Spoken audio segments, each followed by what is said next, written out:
Doctor की बातें सुनकर मेरी आंखों से आंसू आने लगे। मैंने मन ही मन प्रभु का ध्यान किया और प्रभु को प्रणाम करके बोला, हे प्रभु। लेकिन 2015 के बाद मेरे जीवन में कुछ ऐसी घटनाएं घटी जिसके बाद मैं मन क्रम वचन से हनुमान जी के चरणों में अपने आप को समर्पित कर दिया। जय सिया राम। सब सुख लहै तुम्हारी सरना, तुम रक्षक काहू को डरना। कैसे हैं आप सब? उम्मीद करते हैं आप सब बहुत बहुत अच्छे होंगे। दोस्तों, आज फिर से हम आप सभी के लिए एक भक्त का सच्चा अनुभव लेकर आए हैं। आज का अनुभव हमें भेजा है गाजियाबाद उत्तर प्रदेश से राजवीर गुप्ता जी ने। ये बताते हैं कि दीदी, मैं 2015 से हनुमान जी की भक्ति करना शुरू किया। उससे पहले मैं कभी भी हनुमान जी की भक्ति नहीं करता था। हाँ, मेरी माँ हनुमान जी की भक्त थी, लेकिन 2015 के बाद मेरे जीवन में कुछ ऐसी घटनाएं घटी जिसके बाद मैं मन क्रम वचन से हनुमान जी के चरणों में अपने आप को समर्पित कर दिया। दरअसल मैं गाजियाबाद में ही एक प्राइवेट कंपनी में जॉब करता था, लेकिन मेरा सपना था गवर्नमेंट टीचर बनने का। लेकिन मेरे घर की आर्थिक स्थिति ज्यादा अच्छी नहीं थी, इस कारण मुझे जॉब करना पड़ रहा था। मेरे परिवार में मैं, मेरी माँ और मेरी 2 बहनें हैं जिनकी शादी हो चुकी है। मेरे पापा नहीं हैं, जिसकी वजह से घर की सारी जिम्मेवारी मेरे ऊपर ही थी और इसी वजह से मुझे पढ़ाई के साथ साथ जॉब भी करनी पड़ रही थी। बहुत मुश्किल होता था जॉब के साथ पढ़ाई करना, लेकिन मुझे मेरा सपना पूरा करना था। मैं पूरी मेहनत के साथ काम भी करता और पढ़ाई भी करता।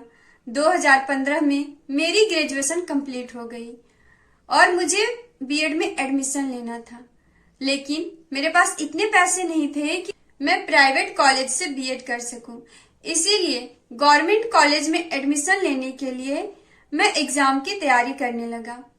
मेरा एंट्रेंस एग्जाम 6 जून को होने वाला था, लेकिन उससे पहले ही मेरे साथ इतना बड़ा हादसा होगा मैंने सोचा नहीं था। मैं 2 जून को गुड़गांव से गाजियाबाद अपने घर आ रहा था। घर से कुछ ही दूरी पर मेरा बहुत बुरी तरह से एक्सीडेंट हो जाता है।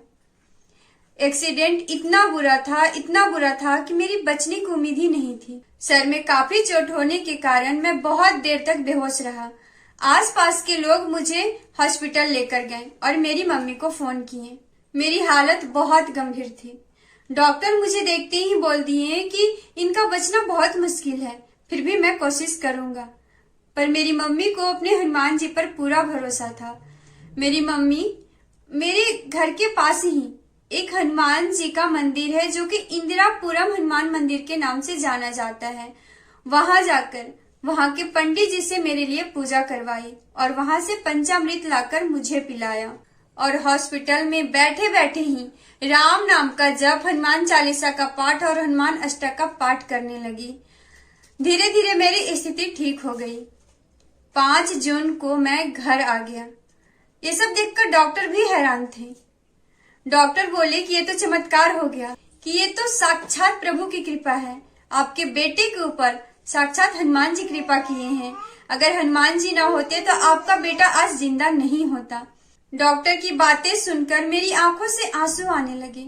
मैंने मन ही मन प्रभु का ध्यान किया और प्रभु को प्रणाम करके बोला, हे प्रभु, आज से मैं अपना पूरा जीवन आपको समर्पित करता हूँ। जब मैं घर आया तो मुझे एग्जाम की टेंशन होने लगी, क्योंकि मेरा एग्जाम 6 जून को था और मैं हॉस्पिटल से 5 जून को घर आया था। मैंने प्रभु से प्रार्थना किया कि हे प्रभु, मैंने इस एग्जाम की तैयारी बहुत मेहनत से की है। आप कोई रास्ता दिखाएं कि मैं आगे क्या करूं। थोड़ी देर बाद मेरे एक फ्रेंड का कॉल आता है। वो बताता है कि जो एग्जाम 6 जून को होने वाला था, अब वह 30 जून को होगा। मैं मन ही मन प्रभु को याद करके रोने लगा।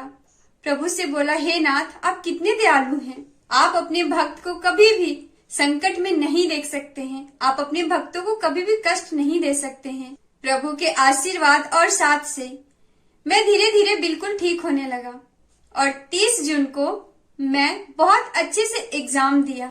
कुछ महीने बाद मेरा रिजल्ट आया और प्रभु के आशीर्वाद से मैंने बीएड में एडमिशन लिया। जॉब करते करते मैंने अपना बीएड भी कंप्लीट कर लिया। कुछ साल के संघर्षों के बाद 2023 में प्रभु के आशीर्वाद और साथ से मैं गवर्नमेंट टीचर बन गया और आज मैं गोरखपुर के एक गवर्नमेंट स्कूल में प्रिंसिपल के पोस्ट पर काम करता हूँ और ये सब मेरे प्रभु के आशीर्वाद से ही संभव हो पाया है। अगर प्रभु मेरे जीवन में ना होते और मेरी माँ का आशीर्वाद मेरे साथ ना होता तो आज मैं यहाँ तक नहीं पहुँचता। मैं आज भी प्रतिदिन हनुमान जी को ज्यादा से ज्यादा राम नाम जप करके सुनाता हूँ और हनुमान चालीसा और सुंदरकांड का पाठ भी करता हूँ।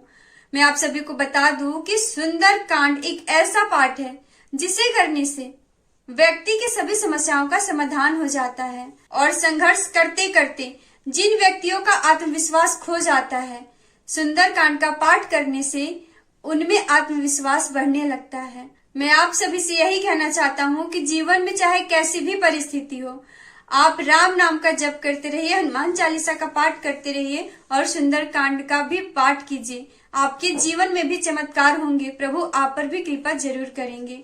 दोस्तों, तो आज का अनुभव यहीं तक। आज का अनुभव आप सभी को कैसा लगा आप हमें कमेंट करके जरूर बताइएगा और हाँ, कमेंट में जय श्री राम, जय हनुमान जी और हर हर महादेव जरूर से टाइप कीजिएगा। तो चलिए आज का वीडियो यहीं तक, जल्द मिलते हैं एक और नए वीडियो के साथ। तो आप सभी हमारे साथ मिलकर बोले सियावर रामचंद्र की जय, पवन सुत हनुमान की जय, उमापति महादेव की